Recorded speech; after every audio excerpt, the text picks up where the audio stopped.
Iminsi 99 irahise Uburusiya butangije ibitero bikomeye cyane ku butaka bwa Ukraine.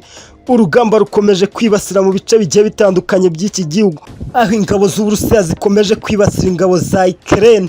Perezida wa Leta Zunze Ubumwe za Amerika Joe Biden aherutse gutangaza ko agiye gufasha Ukraine, akayiha ibisasu bikomeye cyane byo gufasha Ukraine kwitabara mu ntera ndende kugira ngo ibashe guhashya ingabo z'Uburusiya.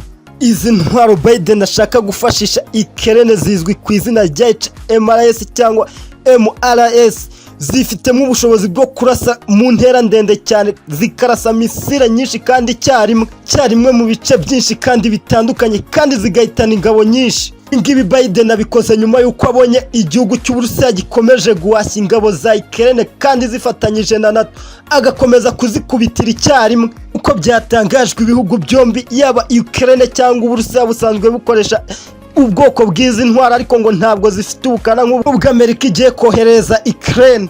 Nkuko Perezida Biden yakomeje abitangaza, yavuze ko izi ntwaro zirasa mu birometero birebire cyane, aho izi ntwaro zishobora kurasa mu birometero bisaga 80. Biden akimara kumva ibi byatangajwe na Perezida wa Repubulika Zunze Ubumwe za Amerika, nawe avuga ko agomba gutangiza ibitero bikomeye cyane ku butaka bwa Amerika mu rwego rwo kwihanangiriza iki gihugu gikomeje kwitambika mu bikorwa bye bya gisirikare. Agomba kwita atangiza intambara byeruye ku gihugu cya Amerika.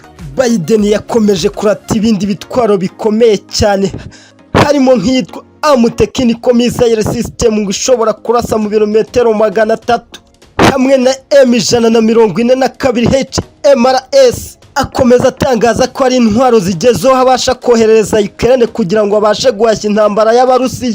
Biden yakomeje atangaza ko barimo bahereza ingabo za Ukraine amahugurwa y'uko bakoresha izi ntwaro neza cyane kugira ngo barebe ko bakomeza guhangana n'igisirikare gikomeye cyane cya nyakubahwa Perezida Vladimir Putin nawe yatangaje yuko ibi ngibi bitamuca intege nubwo bazana intwaro zimeze gute, ko nawe intwaro zikomeye cyane azifite kandi bidashobora kumuca intege nubwo byakagenda gute.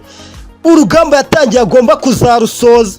Perezida wabo Zelensky yatangaje ko nibura buri munsi igisirikare cye gitakaza abasirikare 100 bahatakariza ubuzima, basaga 500 bagakomerekera mu mirwano ikomeje kubahuza n'igihugu cy'Uburusiya.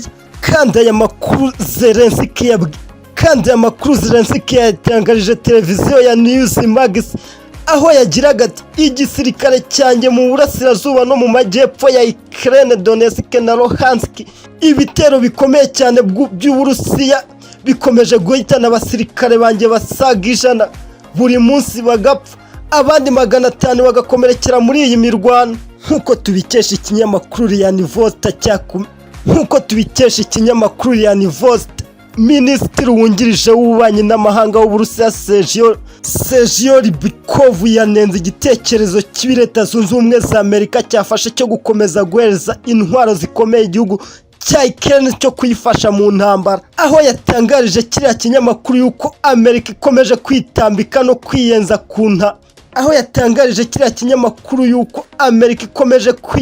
kwitambika ibikorwa bikomeye cyane by'igihugu cy'Uburusiya, ariko n'ubushotoranyi bukomeye cyane Amerika ikomeje gukorera Uburusiya. Ari urwiyenzo rubi cyane Amerika ikomeje gukorera Uburusiya, ari urwiyenzo rukomeye cyane Amerika ikomeje gukorera Uburusiya, no gukora ukwiyenza no gushotorana gukomeye cyane no kwendereza igihugu cy'Uburusiya kugira ngo cyinjire mu ntambara byeruye Leta Zunze Ubumwe za Amerika. Kandi akomeza yuko avuga igihugu cye cy'Uburusiya kidatinya intambara na rimwe, kandi uzakomeza kugishotora ko bazahangana kugeza ku munsi wa nyuma. N'umuvugizi w'ibiro bya Perezida Putin, Dmitry Peskov, kuri uyu wa gatatu yatangarije itangazamakuru ibyo Amerika ikomeje gukorera Uburusiya, ikomeza yitambika. N'umuvugizi w'ibiro bya Perezida Putin, Dmitry Peskov, kuri uyu wa kane yatangarije itangazamakuru ko Amerika ikomeje kwiyenza no gushotora bikomeye cyane igihugu cy'Uburusiya, ariko ko bitazaborohera uko byakagenda kose intambara batangije ku gihugu cya Ukraine idashobora guhagarara batageze ku mugambi wabo nk'uko bawuteguye. Kandi ibyo aba bagabo bakomeje gutangaza byateye ubwoba Amerika kandi iby'aba bagabo batangaje byakomeje gutera Amerika na Ukraine. Zelensky ikaboneraho gutangariza itangazamakuru avuga yuko nubwo Amerika ikomeje kumuha ibitwaro bikomeye cyane adashobora kurasa na rimwe ku butaka bw'Uburusiya. Zelensky yakomeje atangaza avuga yuko umuntu uwo ari we wese utekereza ko Ukraine izarasa ku butaka bw'Uburusiya bidashoboka ko azakomeza kurinda ubusugire bw'igihugu cye nubwo intambara iri kubera ku butaka bwe.